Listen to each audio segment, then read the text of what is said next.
Do you wave your terrible towel when Renegade plays like we do? Knock drinks over when JJ shouts, "He scores!" after a Flyer lights the lamp? Paint PSU on your chest for game days? Turn up the sound when the lights go out and the rubber goes down on F1? Join us for the SteelFlyers videocast coming to enlighten you on the Steelers, Flyers, and everything in between. The greatest combination of sports fandom since pineapple was put on pizza. Sit back as we welcome your host, SteelFlyers.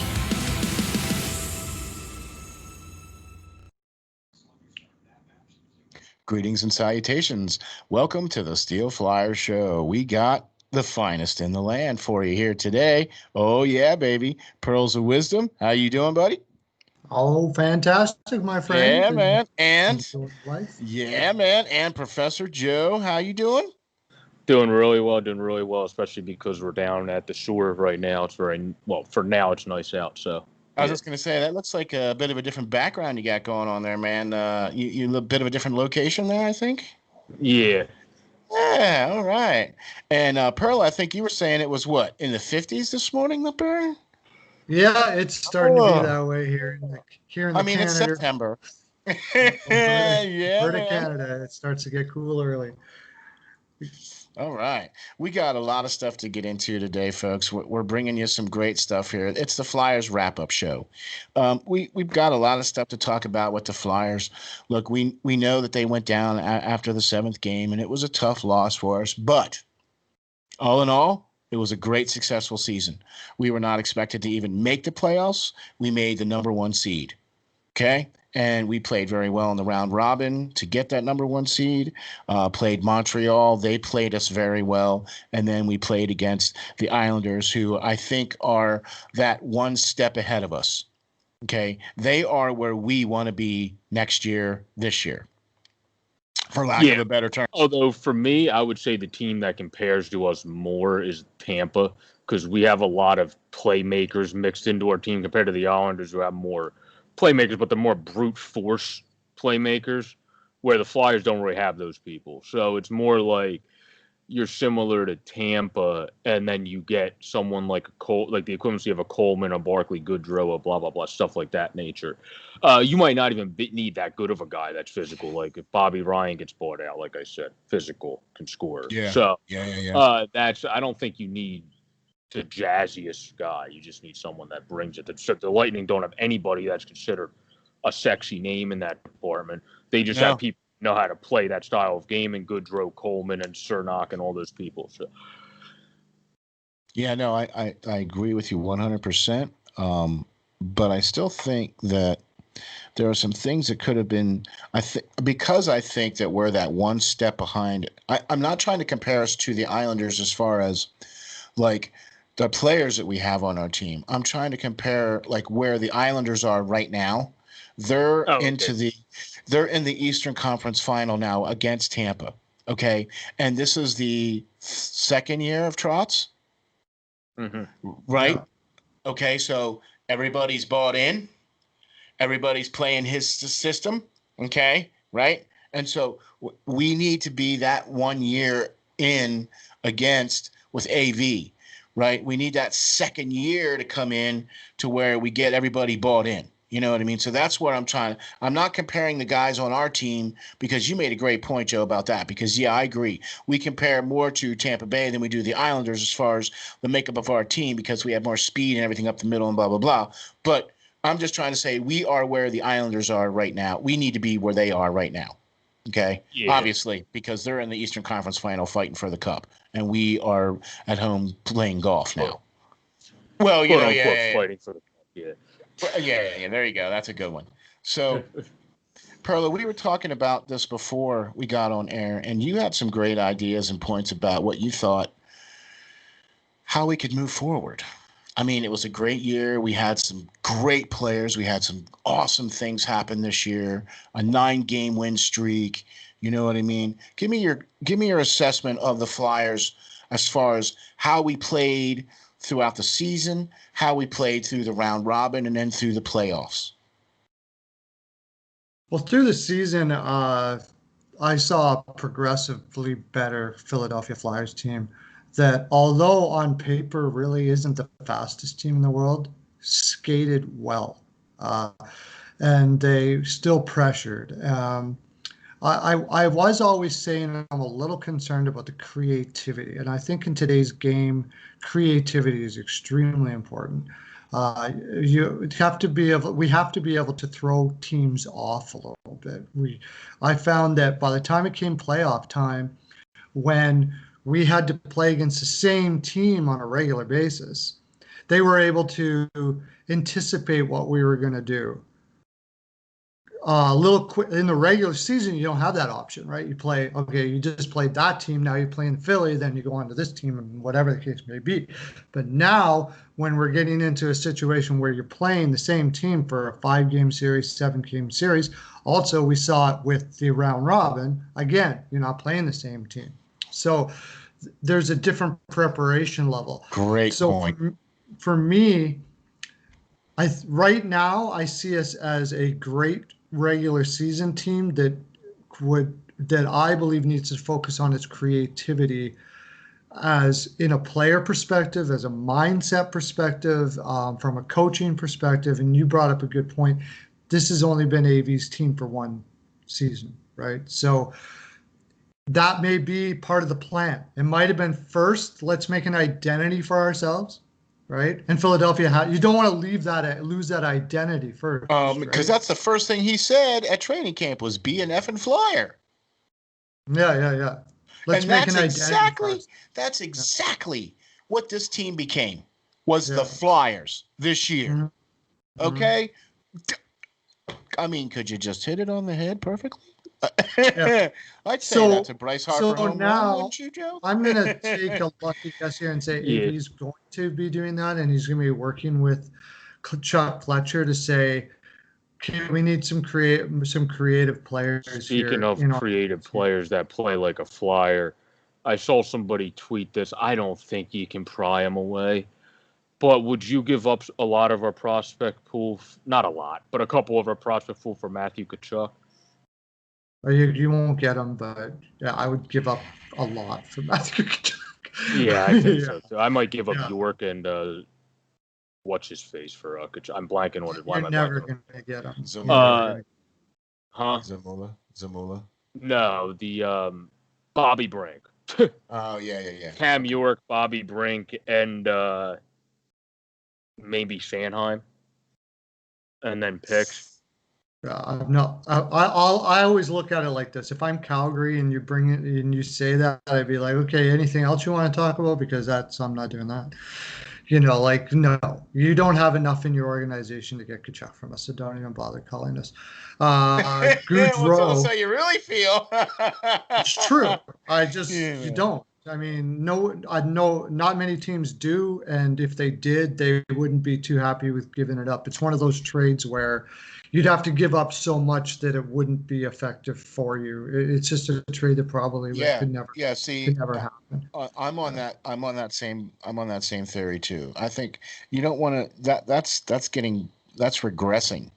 I think if we do something like that, you know what I mean. You could also argue the Lightning were regressing by the moves they made. They traded a first-round pick for Barclay Goodrow. So I mean, no, but what I mean as far as like with first round picking. No, I agree. No, I agree with what you're saying. But as far as regressing, I wouldn't want to go back to the old philosophy, where hey, that one guy, let's bet the farm on the one guy. No. I don't think your farm is big enough to bet it anyways. You're not getting it. Simple as that. Our farm in Philadelphia is not big enough to get Tkachuk, no matter what. There might be teams out there that could do it. But if we are not, and we are one of the deepest teams out there, if we're not, then who is? New York Rangers, probably. Well, we're one of the deepest. Carolina teams maybe have good prospects that have potential. Some teams have prospects that everyone thinks are going to hit. We don't have blue chippers. Don't have many of those guys. They have like Brink and York that everyone thinks is going to hit. Allison gets injured too much for everyone to make that claim. And then Ratcliffe is still maybe he'll be ready by next year, but I don't think so. He's still a little bit away. Rupsov, if he keeps doing good overseas. Yeah. And Shusko, I like Ratcliffe's game. They would I really like them. Guys up, yeah. probably. Yeah, Because I Ratcliffe like seems Ratcliffe. like he's still a little bit. Oh, I like Ratcliffe, but I don't know if he'll be up until he's like 25. He Yeah, seems like he's one of those We guys just that's don't have blue chippers to be able to make that trade with. But a guy that you've brought up, and I've actually gone back and forth on this, and I just said we were just talking about creativity. Um, Going by the fact that I think the change of environment and the excitement of being home, I would maybe consider Goudreau. If you want to get creative, Goudreau is all of that and more. yeah. That's somebody that I could see making sense. That would still Uh, take a lot though. how do you make that deal with your cap space and all, with our that's cap space and all that? yeah, That's a that's different. kind of the same. That's kind of the same issue as trying to get Kachuk. What we'd have to give up to get him, and he would have to do waive his no movement clause and blah blah Well, blah. he would probably I do don't that. think Kachuk has it, but Goudreau, yeah, he Goudreau would. Goudreau does. does, yeah. Okay. I think he would waive all right. I All think right. So you think the Flyers played really well, and then we just kind of got a little bit towards the end predictable, there. It was just towards the end we got predictable. Professor especially Joe. against the Islanders. The Yeah. Islanders are, if they can They matched predict you, us. you're in Yeah. trouble. Yeah. They matched Now, us. Not Giroux, Goudreau, they're going to ask for, if they want a defenseman, they'll probably ask for York, and then they're asked for an already defenseman, which would probably be Sanheim. And then And they what's would this cap probably hit? want a draft pick with that, obviously, because if we I'd be just okay with that. if we just traded Cam York and Sanheim for Johnny Gaudreau, I actually would not mind. I love Cam I'd be York and okay with that. Travis Yeah, Sanheim, yeah.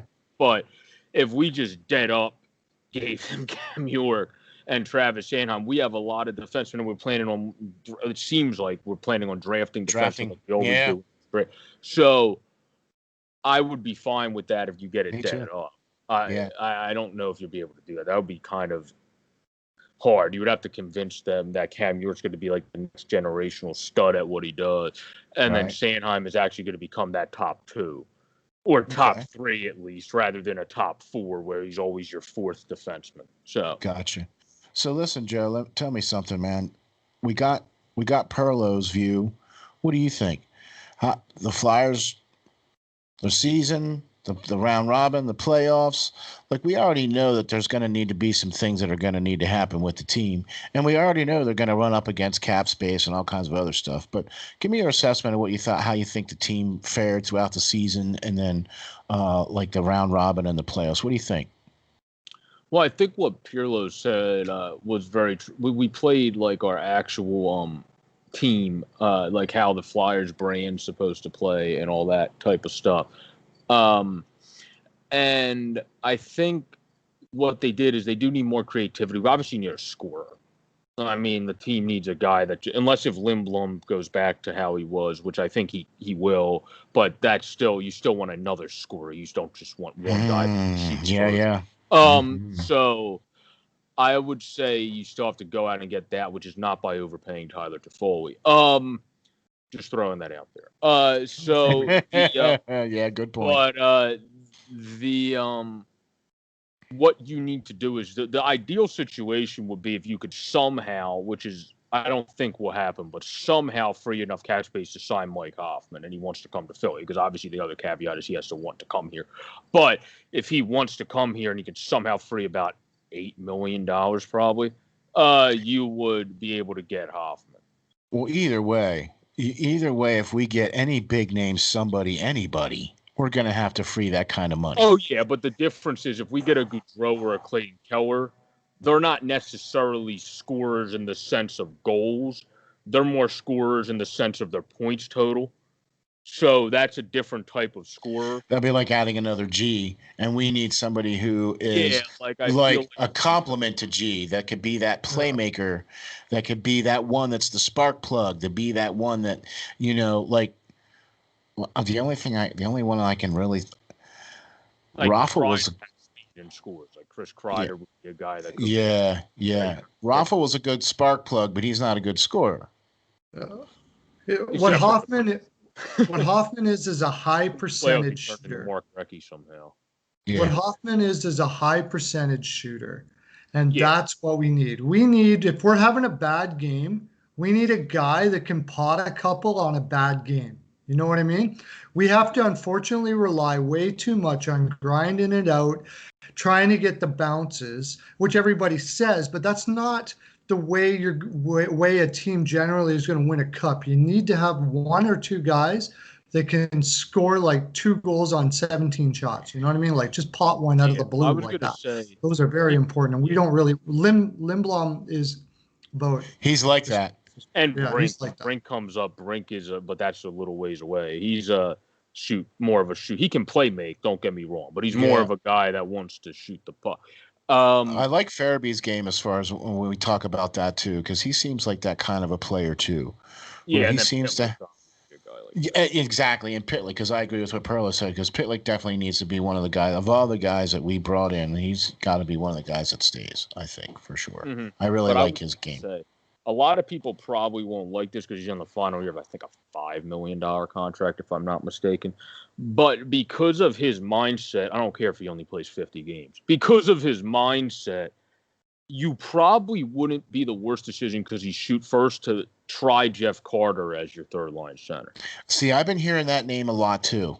I've been hearing that around a lot too for him coming back here to be that, even if he does play only 50 games, because he's got such a shot. His wrist shot is one of the sickest wrist shots I've seen in a really long time. You And can't skate worth the poop anymore, but yeah. I know. So Yeah, but But I I don't. take him over I don't Grant think. any day, any day.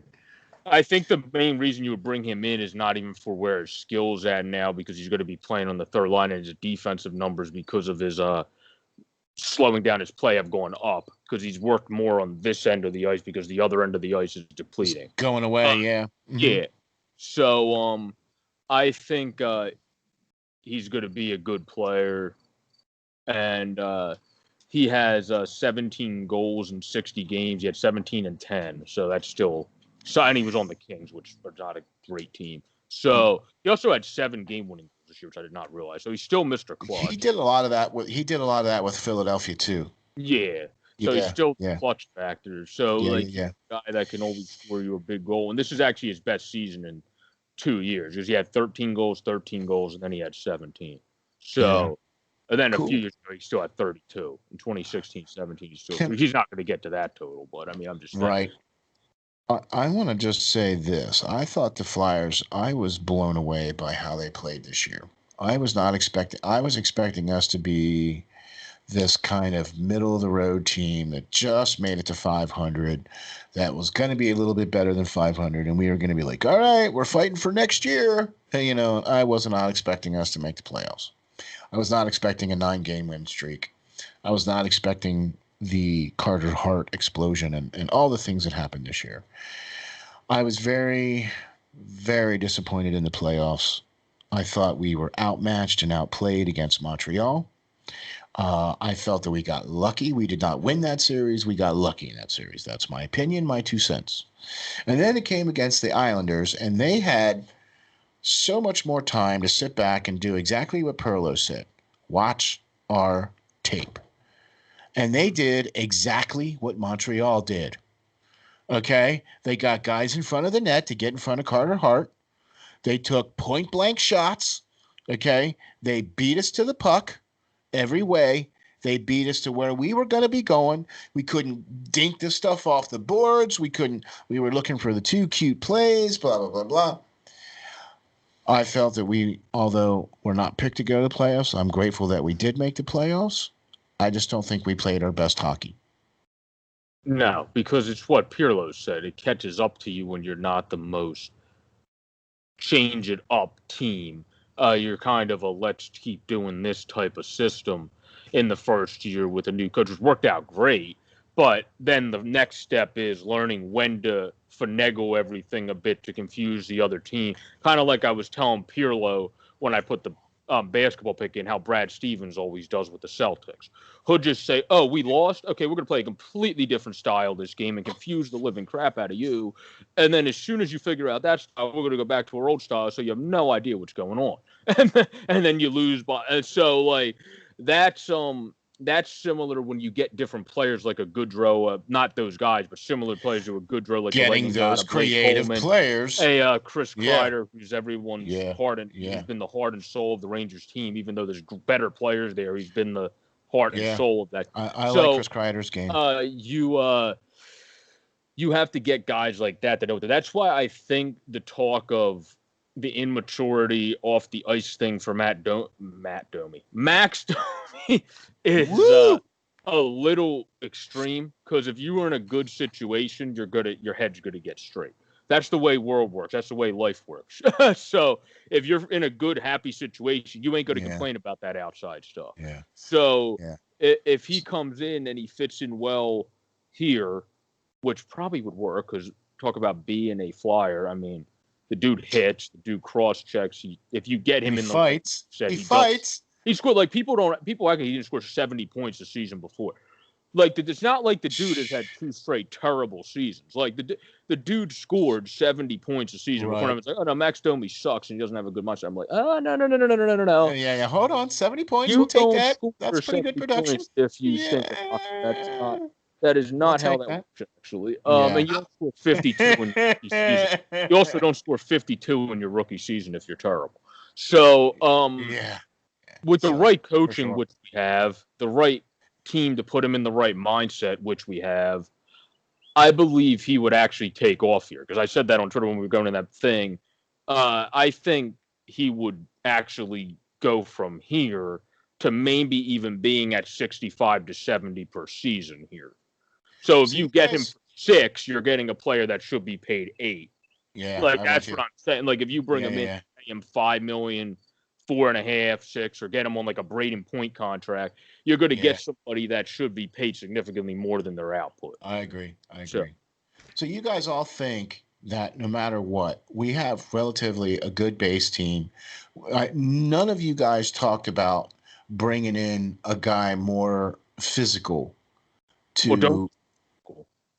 Well, okay, yeah, true. But I would like to see some. He's a smaller physical player. I agree. I want to see. I don't want to see a team full of Giroux-sized guys. I want to see a team full of Chara-sized guys. I'm sorry, that's just how I've been. When you get guys that big and tall and heavy, they tend to be a little bit. Yeah. That's kind of where I'd like to see the team go. At least 1 or 2 guys. Look, we don't need to be the Broad Street Bullies anymore. We don't need to be that team anymore.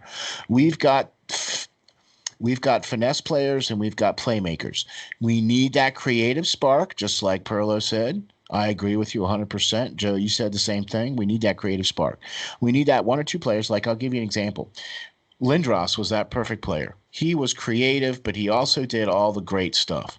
He would hit you in the corner. He would be able to take the slap shot. He would fight you. He didn't care, and he was good at it. Okay, and he was that, oh, we need you to play like this. Oh, no, now we need you to play like this. And he was able to do that. Okay? I still say he's the second best power forward of all time. So, but, I mean, yeah, we're going to go. We're never going to get another Lindros. I get it. Okay, but can we get somebody sort of the place like that? I was going to say for a veteran, if you want to get a veteran, again, he might only play 50 games. But if you want to get a veteran that knows how to be a third-line center, wins faceoffs, is 6'3", about 213, is Koivu. He plays 50 games, and we give him, what, $2-3 million a year? Yeah, okay. You might be able to convince Koivu to take it. Like, what? Yeah, I don't know if we'll even get paid $3. I'd play for that. But yeah. And I can't even skate. So, and then Simmons, of course, I already mentioned him. Greg Smith is 6'1", but he definitely plays a physical style, more of a taller game. Yeah. So you could go. I have always really liked Craig Smith too. So if we do get him, he can play center in the wing. Fits with the Flyers' versatility. I would actually really like that move. Assuming Nashville. We still need to. Yeah. So you guys think we all pretty much have said it. We all think. Steal Matt Moore, the Islanders, if you wanted. That could there you go. But we all have said it. We've all said that we want to. There's some players that we need to add to the team. Okay, that's basically what this is all boiling down to. It doesn't matter. Pieces. It doesn't matter who we bring. We need some other cogs to put into the tools here so that we can make this machine go. Okay. Look, we all agree that the Flyers had a great year.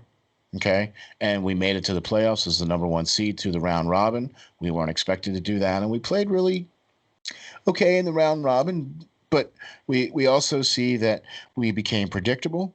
We were not able to be creative. And we have some holes to fill. I agree, though. I think that this was a good thing for the Flyers. A first year under AV, and we make it to the playoffs. We make it to one step from making it to the conference finals. Okay, isn't that where Barry Trotz took the Islanders the year before? They were one step away, game 7, and they lost that game 7, right? Yeah. I mean, I know we don't compare player to player, but I'm talking about scenario. Actually, I think we do compare player to player to the Islanders. Actually, it's system that is the problem. Yeah, I think player for player, we are a better team than the Islanders on paper, especially on defense I and in agree. goal. I agree. And Yeah. I think we're a better team Oh, than I the was just saying Montreal. style when I said we don't compare to the Yeah, Islanders. The Islanders have more yeah. brute force, clear the puck, go through you. The Flyers have clear the puck, let me try to go around you. So it's a little bit different of a But we don't have the thing. Like you players said, per system. se. Yeah, we don't necessarily have those players to necessarily carry that off either. We tried to get players to do You don't have that, an Anders Lee, you don't have a Josh Bailey, who's but not that's as what I mean. does go through. Yeah. We tried to get players like that at the trade deadline, and we thought we were getting those, but that didn't work out in the playoffs. It Yeah, worked and out in the regular there's where season, you but bring the big point. We have disappointments that I don't know what to do with. JVR is a very big example. It's like the elephant in the room. I just did a and video Ghost. on getting Max Domi. Ghost is a huge hole where you're like, if Ghost turned out to be what he's supposed to be, these creativity issues all of a sudden don't seem like such a difficult thing anymore. One thing about the Philadelphia Flyers is they don't really have the most creative defenseman. Wow. The most creative so defenseman. that would be an example. The most creative That's- defenseman is Myers, I would say, honestly, over Provy. That's why people think he should be on the power play more, because Myers does the slide. Like, he almost does the miniature version of Klinberg, where, like, if he takes the puck here, he'll do, like, the slide over and then shoot it, which I'm sure he stole that from John Klingberg, which was a great idea by him if he did. Yeah, that's something where Provy's the more creative end to end, like Carlson if he wants to be, where like he just does that. But in the power play zone, sometimes Provorov is not creative enough, and Myers is the guy that does all that craziness. Also, you will Ghost see is that guy too. Yeah, Ghost is that guy. Zamula is also a guy that's supposed to do all that, which he has proven to do so everywhere else that's not in the NHL yet. Yeah. So to do all that creativeness where he always finds, like, you could probably have, like, Zamula made some passes for Russia where there was like 2 people on the guy. It's like, how did that get to that guy? And then the guy taps in a saucer pass, and you're like, hey, wait a minute. How'd that happen? Okay, that was beautiful. Yeah. So, like, that would also fix our creativity problems on the back end. You still need to get more creativity, like we were saying, though, on the front end. And still, guys that just know when to shoot and when to pass rather than trying to get too cute sometimes down the ice. But One last question. If, because this has been all the buzz, and we even talked about this before we came on air, if G was stripped of his captaincy by management, would that signal that he's on the move? Or would you rather it be voted on by somebody else? you got it first. You're giving it to me? What I mean? Yeah, Pearlo, go. I just think that Ed Schneider has shown so much. He's so loyal, and the whole organization in that area. I don't know. I think he probably would get traded before they'd remove his captaincy. I don't even know if you can do that either. It would create such an awkwardness in the room. It's hard for me to say. Granted, we traded Richard, so it wouldn't be like the first time we did it. Everyone was like, "Whoa!" And that was when Ed Schneider was alive. Yeah. So first time we did something where I Yeah, would say, when I say Ed Schneider, I'm not talking about him being there, but the whole idea behind Ed Schneider and how that organization Because has grown and the loyalty that's still there because of Ed Schneider. It's still there. It's still yeah, there. yeah. Maybe even Because more so than ever, you know? yeah, yeah. Yeah. I agree. But there's Joe. What do you think, man? What do you think? uh, I don't think they're taking from him unless first of all, unless the players think they should, which I don't think they do. And then two, if he gets traded, there's about 2 to 3 teams that could happen with. So you don't have a lot of because there's no chance he's okay in Detroit. There's no chance he's okay in Ottawa, and the slim but little chance he okays LA. So I think because LA has a very good prospect pool, so you might say I think this team is going to be a quick riser, but that's the only way he would okay that. The only team you might okay is Montreal, if they want to get G because it's his area. He'll be going back where he was at, and he'll be playing with a team he knows from them almost beating us. Is a team that's gaining momentum. So, other than that, I can't see him. Well, no, I still don't think he would okay that. Yeah, I can't see. I was going to say maybe but we're not going to trade within division because I was going to say if the Devils were like, hey, what would it take to get Claude Giroux? Unless you're giving us one of your best freaking prospects, I ain't trading him to you. So, like, you ain't giving, So like, you better be giving us like one of your yeah. like guys you have less confidence in now that we know you should still have confidence in, which seems like the case for the Devils with some guys. So, other than that, I am not trading the Devils Claude Giroux. So you don't think Drew's going to go at all? You think he's going to stay? I don't think so because of the optics of it. Yeah. There's not like anywhere other than a couple of teams you could go to, and he has to. And you also have no control over Claude Giroux.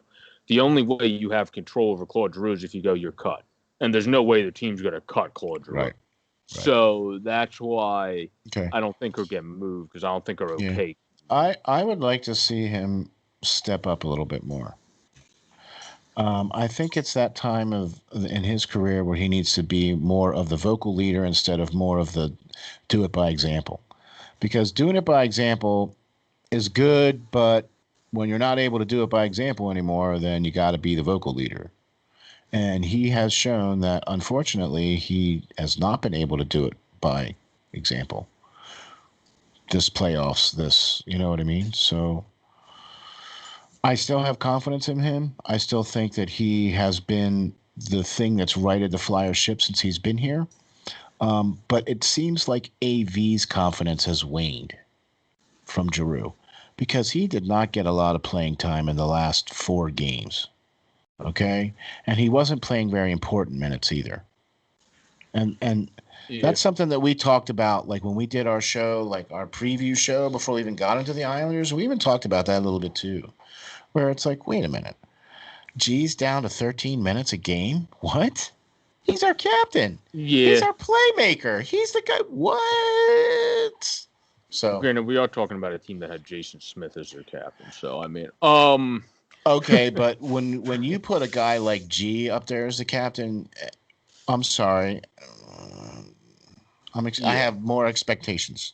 I think my dad honestly hit it on the head with G. He's getting old. Can't expect Yeah. him to do much anymore. He's getting old. He's had some I mean, injuries that affect his legs, yeah. and he's had injuries that affect his wrists more than once. So I think all that just adds up over time from the game he played, especially being one of the best face-off guys in hockey. You get like slashed and hit all the time, and I mean, like that's really going to mess up your hands over time. Because even when he's not playing center, he still takes usually the most or second most face-offs per Yeah. game. So Yeah. that's what I think is just catching up to him. That's why if you do strip the captaincy, I think it would go to Provy because they know he's going to be there for the long haul. If it goes to Jake, you don't know how much longer Jake's going to be there. So that would be kind of an odd scenario because if Jake gets traded after 1 year, then it's probably going to go to Provorov anyway. So it's Without kind a of doubt like, goes to Provorov, no doubt about it. yeah, I was like, why You didn't think you do so? that Really? first? Oh, yeah, absolutely, no You doubt don't about think it. it would go to Couturier? That's the other No, option potentially. no, I don't. I love Couturier, but I think Provorov exemplifies. First of all, he's a little younger. He just he exemplifies the first guy to the room mentality and all of those sort of things like that. Couturier is great, but you don't need to put a C on Couturier. You know what I mean? For Provorov, it's almost like like the C's already on Couturier almost. A lot of times when you're taking this, choosing who you're picking for the C, it's the guy that is the exterior captain that is going to get the boost from having the C, rather than the guy that Couturier is already the captain of this team. Let's just put it out there, okay? Couturier is the captain. Provorov would get a huge boost of confidence to say, here's the C on your chest. And I think it would expand his game even more than ever before. That's not going to happen to Couturier. Most coaches, they choose the captain for what's going to be better for the whole team and the player in general, not necessarily who the captain is of the team. Right. I see what you're saying. I see what you're saying, but I'm going to disagree with you slightly on that, because Okay. I think what you do is you give Couturier the C, and then you make Provorov the A, and you make Jake the A. Already an A. No. I thought he was one of our undressed A's, because the Flyers have a lot of assistant captains that don't wear the A. Oh, okay. Yeah, he might So, be yeah. and yeah, because he might be switching it off with Hayes. Mm-hmm. I think he Yeah. might be one of our other guys. Yeah. Hayes could So be a good example. And that's, you know what, there's something we got to say here. There's a lot of captains on this team. Yeah. yeah, because Hayes could be a captain, and he's the vocal guy, he's the emotional guy, he's the fun guy. He should be the guy that's being part of the creative team. And he just seemed like he was out there by himself. Yeah, the only thing is I don't think the Flyers will ever put anyone as their captain that just came into the organization.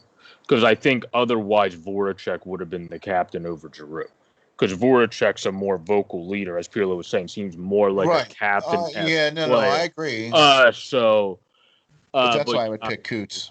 Yeah, Provis was ingrained and grown in the organization too. I don't know. I agree with Pearlo. I think it should be Provorov because he has a key to the gym. If you have a key to the gym, well, at least we think he does. It seems like he does because he's there before the staff gets there half the time. So how the hell does he get in? If you're that's a good example. Unless he breaks through the windows. So if you're someone that's always like that, it's like giving Koufax the captain of the it's somebody that's always going to show up, run up and down the steps 700 times. And never seem tired. Like Provorov's one of those guys you can play 17 overtimes probably. And Provorov's work ethic is unparalleled. When you're trying to bring young kids up and you want to have a figurehead for what, maybe you'll never be this, but pay attention to this. You know what I mean? Like, yeah. You can take a guy that's a little bit lazy and make him a good worker, and a good worker into a great worker, and a great worker into Provorov level. That is enormous for a franchise. Great point. Yeah. No, I just was curious to see what you guys thought about that. I'll tell you what, we covered a lot of great stuff today, and we went through some amazing things. You guys really need to like and subscribe this. You need to follow these guys, because these guys right here are the professionals. Okay, and I can't even stress it enough. Professor Joe holding class and Pearls of Wisdom, these guys are where it's at. Okay, so Professor Joe, tell us how we can follow you. Tell us where we can find you. Sports Fanatic News with a P is our YouTube channel. True Philadelphians, which is Sportscast, which is true_Philly Sport on Twitter, and then at JJ Borek 26 is my own, and then I guess I think it's 6789 is my Bork. 6789 is my Instagram. So if anyone's on Instagram, there you go. Oh, this is getting longer, ain't it? Yeah, man. Pearlo, tell us how we can get a hold of you. Well, you should be watching this on my NHL Pearls of Wisdom, which we have. We have our Patreon, which we put on a link in the comment section. People are making some killer money out there. We're doing ball picks. I hit tennis this year. I just hit my first wrong pick. I'm 10 for 11 in U.S. Open tennis today. Oh, but that's okay.